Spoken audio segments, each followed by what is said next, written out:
जो छत्तीसगढ़ का अध्ययन कर रहे थे उसमें हमने पिछले क्लास तक मौर्य वंश को पढ़ लिया।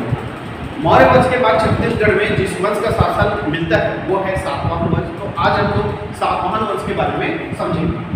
सातवाहन वंश जिसने भारत के बहुत बड़े क्षेत्र पे शासन किया और इसका कुछ साक्ष्य जो है छत्तीसगढ़ क्षेत्र से भी प्राप्त हुआ है। सातवाहन वंश की राजधानी होती थी प्रतिष्ठान, जो कि वर्तमान महाराष्ट्र क्षेत्र के अंतर्गत आता है। महाराष्ट्र, ठीक है। सातवाहन वंश ने छत्तीसगढ़ में शासन किया और इस सातवाहन वंश का बहुत से साक्ष्य छत्तीसगढ़ से प्राप्त हुए हैं, जिसमें से हम एक एक करके देखेंगे। सबसे पहले जो प्रमुख साक्ष्य है वो 1921 में प्राप्त हुआ। शक्ति जिला के डभरा तहसील के किकारी गांव से, है ना। शक्ति जिला में एक तहसील है जिसका नाम क्या है, डभरा तहसील, और उसका गांव है कौन सा, किकारी गांव के तालाब से इस सातवाहन वंश का काष्ठ स्तंभ प्राप्त हुआ है। काष्ठ स्तंभ, ठीक है, लकड़ी का बना हुआ स्तंभ प्राप्त हुआ है, गांव के तालाब के बीचों बीच से प्राप्त हुआ है ना, जो कि वर्तमान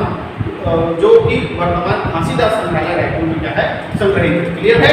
तो सातवाहन वंश का जो काष्ठ स्तंभ है वो कब प्राप्त हुआ है, तो 1921 में प्राप्त हुआ है। कहां से प्राप्त हुआ है, तो शक्ति जिला के डबरा तहसील के किकारी गांव के तालाब से प्राप्त हुआ है। क्लियर है।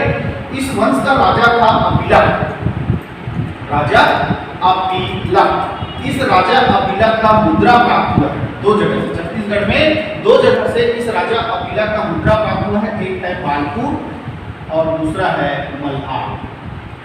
बालपुर आता है वर्तमान शक्ति जिला में और मल्हार आता है बिलासपुर।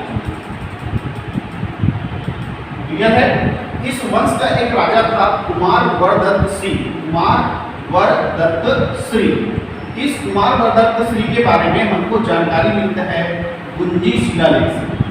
गुंजी शिलालेख से, जो कि वर्तमान शक्ति जिला के गुंजी से प्राप्त हुआ है। ठीक है, वर्तमान शक्ति जिला के गुंजी से प्राप्त हुआ है। और इस शिलालेख से जानकारी मिलती है कि कुमार वरदत्त श्री ने अपनी आयु बढ़ाने के लिए ब्राह्मणों को 1000 गाय क्या किया था, दान में दिया। यह है इसी गुंजी शिलालेख से, जो कि शक्ति जिला से प्राप्त हुआ है, उससे पता चलता है कि कुमार वरदत्त श्री ने अपनी आयु बढ़ाने के लिए 1000 गायों का क्या किया था, ब्राह्मणों को दान किया था। इसके अलावा इस वंश की रोमन कालीन सिक्का, इस काल का या इस सातवाहन वंश के समय का रोमन सिक्का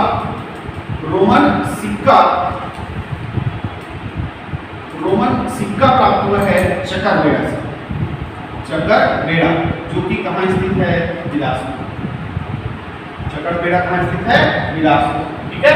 इस वंश की एक लेख युक्त प्रतिमा, इस वंश का एक लेख युक्त प्रतिमा प्राप्त हुआ है बुढ़ी खार से।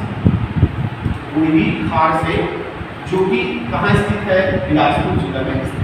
कौन से जिले से, बिलासपुर जिले से स्थित है ना। तो इस वंश का, इस सातवाहन वंश के समय का रोमन सिक्का कहाँ से मिला, बिलासपुर के चकरबेड़ा से। और इसी वंश के समय का लेख युक्त प्रतिमा मिला है कहाँ के, बिलासपुर के बुढ़ी खार से। इस वंश का गौण लेख प्राप्त हुआ है, गौण लेख प्राप्त हुआ है सेमर साल या इसी को बोलते हैं भांदल, जो कि कौन से जिले में आता है, दुर्ग जिले में आता है। क्लियर है।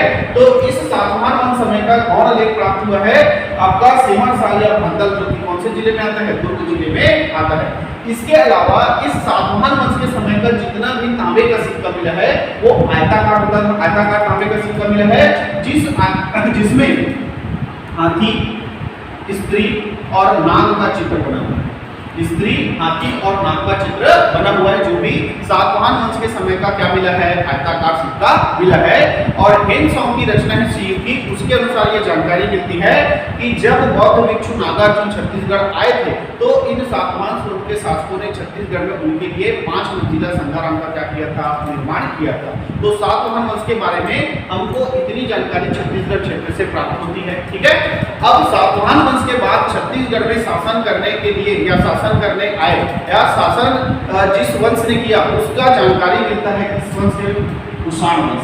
इस वंश का कुषाण वंश, मतलब सातवाहन वंश के बाद छत्तीसगढ़ में किस वंश का शासन रहा, कुषाण वंश का शासन रहा, ऐसा हमको जानकारी मिलता है। क्योंकि सातवाहन वंश के बाद कुषाण वंश ने इस क्षेत्र में शासन किया और इसका कुछ साक्ष्य छत्तीसगढ़ से प्राप्त हुआ है। इस कुषाण वंश का स्वर्ण सिक्का, इस कुषाण वंश का स्वर्ण सिक्का प्राप्त हुआ है रायगढ़ के खरसिया तहसील के तेलीकोटा गांव से। तेलीकोटा गांव से, ठीक है। तो स्वर्ण सिक्का कहां से प्राप्त हुआ है? रायगढ़ जिला के खरसिया तहसील के तेलीकोटा गांव से प्राप्त हुआ है, जिसका खोज किया है सीके साहू ने। जिसका खोज किसने किया है? सीके साहू ने किया है। तथा तांबे का सिक्का प्राप्त हुआ है बिलासपुर से। तांबे का सिक्का कहां से प्राप्त हुआ है? बिलासपुर से प्राप्त हुआ है। इसी से पता चलता है कि छत्तीसगढ़ क्षेत्र में कुषाण वंश का क्या था? शासन, ठीक है। कुषाण वंश के बाद छत्तीसगढ़ में शासन मिलता है मेघ वंश। लेकिन इस मेघ वंश के बारे में ज्यादा जानकारी हमको प्राप्त नहीं होती है छत्तीसगढ़ से। इसकी जानकारी हमको उड़ीसा के इतिहास से पता चलता है कि छत्तीसगढ़ में मेघ वंश का क्या रहा है? शासन रहा है। और जानकारी के रूप में इस मेघ वंश के दो राजा शिवमेघ और यममेघ का नाम मिलता है। शिवमेघ और यममेघ का क्या मिलता है? नाम, ठीक है। तो छत्तीसगढ़ में मौर्य वंश के बाद आया सातवाहन वंश के बाद कुषाण वंश और कुषाण वंश के बाद कौन सा वंश आया? मेघ वंश, ठीक है। इसके बाद किस वंश का शासन रहा छत्तीसगढ़ क्षेत्र में, ये जानेंगे अगली क्लास में। आज के लिए